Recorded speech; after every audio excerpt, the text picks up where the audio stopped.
ጩራ ፍልጠት ከመይ ኣለኹም ከመይ ትኾኑ መቐፀልታ ናይ ዝሓለፈ ቪድዮና ሎማዓንቲ እውን ብዛዕባ ዊንዶውስ 10 ንጀምርቲ ኢልና ዝጀመርናዮ ንቕፅል ኣለና ማለት እዩ ክሳብ 7ይ ክፋል ርኢና ነርና ዝሓለፈ 8ይ ክፋል ካሎሙ ማለት እዩ ስለዚ creating shortcuts ዚኣይና ክንርኢ ማለት shortcut ንምንታይ ይጠቕመና ስለምንታይ ኢና shortcut ንገብር እንተዳኣልና ጎርጊርና ክንረክብ ግዜ ካብ ንቐትል ብዝቐልጠፈ ኣብ ዝሓፀረ ቦታ ክህልወልና ምክንያቱ ብተደጋጋሚ ንሰርሖ ስራሕ እንተዳኣ ኮይኑ ኣብ ቀረባ ኣቐሚጥና ክንፀንሕ ጽቡቕ እዩ ምክንያቱ ግዜ ከይቀተልና ቀጥታ ክሊክ ጌርና ወይ ዳብል ክሊክ ጌርና ጥራሕ ክንከፍቶ ስለ ዘድልየና ማለት እዩ ስለዚ ንኣብነት ሕጂ እንተሪኢና ፋይል ኤክስፕሎረር ናኣቱ ፋይል ኤክስፕሎረር ኣቲና ዶክመንት ናኣቱ ዶክመንት ኣቲና ጩራ ፍልጠት ተደኣደሊና ክንደይ ስቴፕ ሓሊፍና ኣለና ክደግመየ ፋይል ኤክስፕሎረር ሓደ ዶክመንት ክልተ ጩራ ፍልጠት ዳብል ክሊክ ጠዊቕና ሰለስተ ስለዚ እንደገና ራብዓይ ከኣኒ ነዚኣ ዶክመንት እዚኣ ክንከፍታ ኢና ዳብል ክሊክ ጌርና 4 ስለዚ 4 ስቴፕስ ሓሊፍና ማለት እዩ ነዚ 4 ስቴፕስ እዚ ንምጉዳል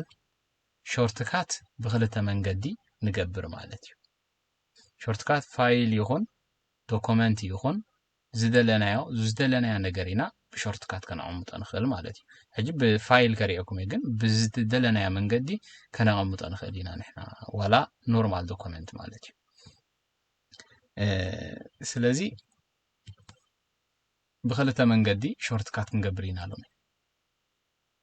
ሓደ ካብ ፋይል ኤክስፕሎረር ኣቲና ሾርትካት ወይ ከኣኒ ኣብኡ ከለና ራይት ክሊክ ኣብዚ ዴስክቶፕ ራይት ክሊክ ጠዊቕና ከኣኒ ክንሰርሕ ንኽእል ኢና ማለት እዩ ክንገብሮ ንኽእል ኢና ሾርትካት ስለዚ በዛ ቀዳመይቲ ክንጅምር ኢና ፋይል ኤክስፕሎረር ላውንች ንገብሮ እንደገና ዶክመንት ንኣቱ ሽዑ ጩራ ፍልጠት ንመጽእ ኣብዚኣ ምስ መጻእና ኣብዚኣ ኣብ ልዕሊኣ ጌርና ራይት ክሊክ ንጥውቕ ራይት ክሊክ ምስ ጠወቕና ኣብ ታሕቲ ክሬት ሾርትካት ድብል ኣለና ክሬት ሾርትካትና ሕጂ ኣብ ዴስክቶፕ እዩ ዝመፀልና ልክዕ ኣብዚኣ ምስ ሃረምክዋ ኣብ ዴስክቶፕ ምስቶም ኣይኮንስ እዚኣ ሾርትካት ክትቅመጠለያ ማለት እዩ ክሊክ ይገብራ ሾርትካት ተቐሚጣትለያ ኣላ ስለዚ ከድና ክንሪኣ ኢና ተሰሪሓን ኣይተሰርሐትን ኣብዚ ቪው ታብ ጩራ ፍልጠት ትብል ሾርትካት ክትመፀና ኣብዚ ሕጂ ማለት እዩ ፎልደር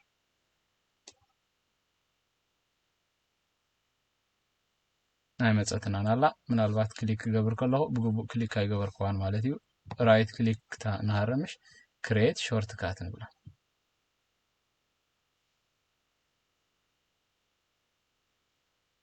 ሾርትካት ሪፍሬሽ ክንገብራ ምናልባት ኣይመፀትን ዋላ ነሲኢነያ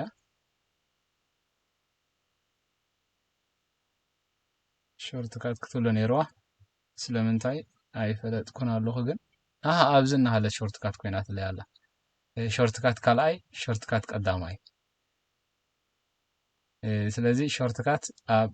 ስክሪፕቦርድ ክትገብረለይ ነይርዋ ኣብዚ ምፂና ኣብ ዴስክቶፕ ስለዚ ሾርትካት ካብዚ ክንገብራ ኢና ማለት እዩ ጩራ ፍልጠት ኣብ ዘላትና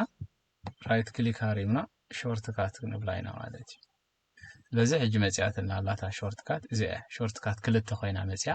ልክዕ ዳብል ክሊክ ጠዊቕና ሽዑ ኣብኣ ከለና ነሕፅራ ንኽእል ኢናታ ናትና ስራሕ ሓደ ፋይል ኤክስፕሎረር ኣቲና ብከምዚ ሾርትካት ክንገብሮ ንኽእል ኢና ካልኣይ ተወሳኺ ኣብኡ ከለና ራይት ክሊክ ጠዊቕና ከዓ ከነምፅኦ ንኽእል ኢና ማለት እዩ ራይት ክሊክ ኣብዚኣ ንሃርም ሽዑ ኒው ንብላ ኣብዚ ኒው ምስ በልና ሾርትካት ብሮውስ ንብላ ብሮውስ ምስ ሃረምና ኣበይ እዩ ዘሎ ኣብ ስክሪፕቦርድ ዘሎ ምሽ ዲስፒስ ኮይኑ ኣብ ዴስክቶፕ ኣሎ ኣብ ዴስክቶፕ ጩራ ፍልጠት ትብል ንረክብ ወይ እታ ዝደለናያ ማለት እዩ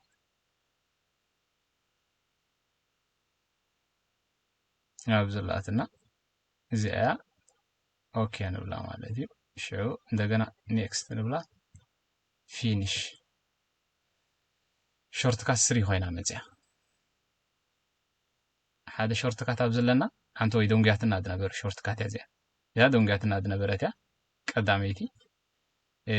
دحرزي أزنبرت حادي لاتا زي قطري حبتان دحرزي زجبرنا حادي لاتا دجنا كلتي لاتا دجنا سلستي لاتا مالتي ونحتو بزح جزء طويقنا هاوي خيايا مالتي مبر سريحة نيراتا شورت كات لذي بخمزي شورت كات بخلت من قدي أب قدمي تقميتنا كتصالخ أنا تكملو نتزدلنا يو نجار مالتي لذي